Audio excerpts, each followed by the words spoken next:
देखिए दोस्तों, आज हम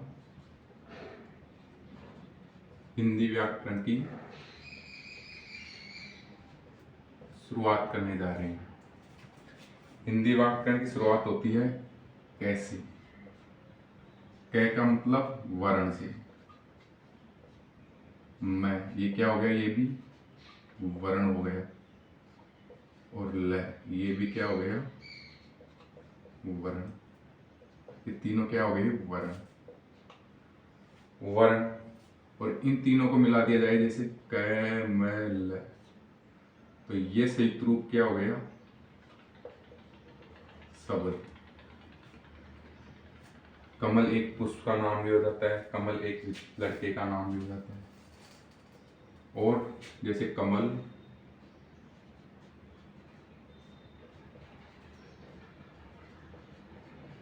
खिलता है, तो ये क्या हो गया? एक वाक्य। और वाक्यों से मिलकर क्या बनता है? भाषा। जैसे कमल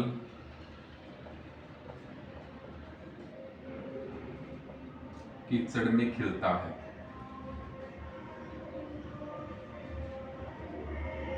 कमल कीचड़ में खिलता है, ये क्या होगी? भाषा। तो देखो, वर्ण, वर्ण से शब्द, शब्द से वाक्य, वाक्य से भाषा। तो भाषा की सबसे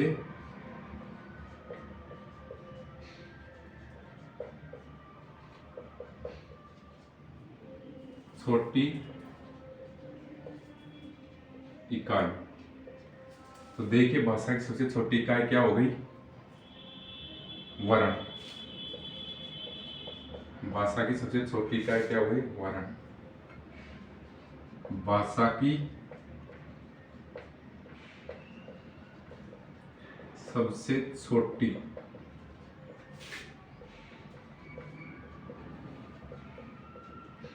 लिखित इकाई, भाषा की सबसे छोटी इकाई वर्ण। भाषा की सबसे छोटी लिखित इकाई भी क्या हो गई हमारी? वर्ण। और भाषा की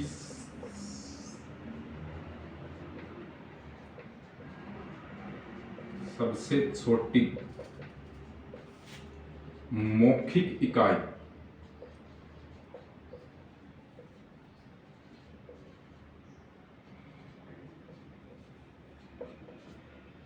देखो इनमें अंतर देखो। भाषा की सबसे छोटी मौखिक इकाई, मौखिक इकाई हो जाएगी अपनी ध्वनि, और लिखित इकाई हो जाएगी वर्ण। और छोटी इकाई पूछे तो हमेशा क्या होगी? वर्ण। इन तीनों में अंतर देखो। अगर भाषा की सबसे छोटी इकाई पूछे तो वर्ण, भाषा की सबसे छोटी लिखित इकाई पूछे तो भी वर्ण, और भाषा की सबसे छोटी मौखिक इकाई पूछे तो ध्वनि। अब आपके जहन में एक क्वेश्चन आ रहा होगा, वर्ण किसे कहते हैं और ध्वनि किसे कहते हैं? ये क्वेश्चन आ रहा होगा। तो वर्ण देखो, जैसे हमने लिखा कै मैं ल, तो लिखित, ये लिखित दोनों इकाई तो हो गई, जैसे लिखित इकाई हो गई वर्ण। और जैसे हमने बोला यानी साउंड, तो साउंड जैसे हो गई कै मैं ल, तो साउंड को क्या हो गई? ध्वनि। तो ये आपका दूर हो गया। फिर आती है अर्थ के स्तर पर।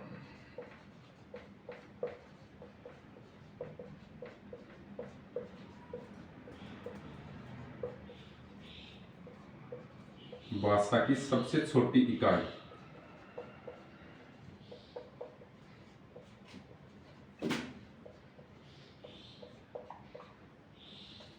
अर्थ के स्तर पर भाषा की सबसे छोटी इकाई, तो क्या हो जाएगा? जैसे वर्ण कै मैं ल, इसका कोई अर्थ निकल रहा है? नहीं। कै मैं ल, इसका कोई अर्थ निकल रहा है? हाँ। जैसे कमल एक लड़के का नाम भी हो गया, कमल एक पुष्प का नाम भी हो गया। तो अर्थ के स्तर पर भाषा की सबसे छोटी इकाई हो जाएगी हमारी शब्द। अर्थ के स्तर पर भाषा की सबसे छोटी इकाई हो जाएगी हमारी शब्द हो जाएगी। फिर हो जाएगी अर्थ के स्तर पर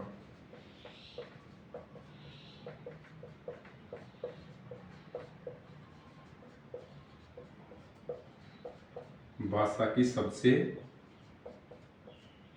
बड़ी इकाई। भाई छोटी इकाई शब्द है तो बड़ी इकाई क्या है, देखिए बड़ी इकाई क्या होगी, बड़ी इकाई जैसे वाक्य, वाक्य बहुत सारे होते हैं, एक तो होता नहीं है। तो अर्थ के स्तर पर भाषा की सबसे बड़ी इकाई हो जाएगी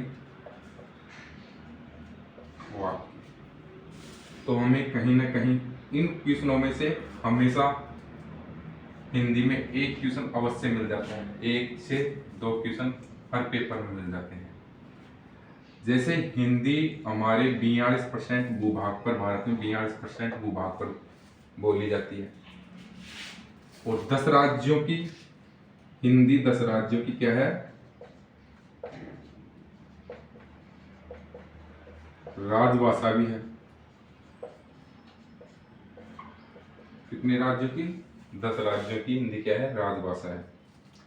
तो वो 10 राज्य कौन कौन से हो गए, देखिए 10 राज्य, उसकी ट्रिक मैं आपको बताता हूं। 10 राज्य हो गए, छ, उ, झा, बी, मैं, उ, दी, रा, है, ही। 1 number, 2 number, 3 number, 4 number, 5, 6 number, 7, 8, 9 और 10। 6 से हो गया हमारा छत्तीसगढ़, ऊ से हो गया हमारा उत्तराखंड, जा से हो गया हमारा झारखंड, वी से हो गया हमारा बिहार, मैं से हो गया हमारा मध्य प्रदेश, ऊ से हो गया हमारा उत्तर प्रदेश, दी से हो गया हमारा दिल्ली, और रा से हमारा हो गया राजस्थान, और है से हमारा हो गया हरियाणा, और ही से हो गया हमारा हिमाचल प्रदेश। तो हिंदी कितने राज्यों की, 10 राज्यों की क्या है, राजभाषा। तो एक बार और देख लेते हैं। जैसे ये कै, मैल, ये क्या हो गया हमारा वर्ण, और भाषा की सबसे छोटी क्या हो गई, वर्ण। भाषा की सबसे छोटी लिखित इकाई क्या हो गई, वर्ण। वर्णों से मिलकर क्या बनता है, शब्द। शब्दों से मिलकर क्या बनता है, वाक्य, और वाक्य से मिलकर क्या बनता है, भाषा। तो भाषा की सबसे छोटी इकाई क्या हो गई, वर्ण। फिर भाषा की सबसे छोटी लिखित इकाई हो गई वर्ण, और भाषा की सबसे छोटी मौखिक इकाई हो गई ध्वनि।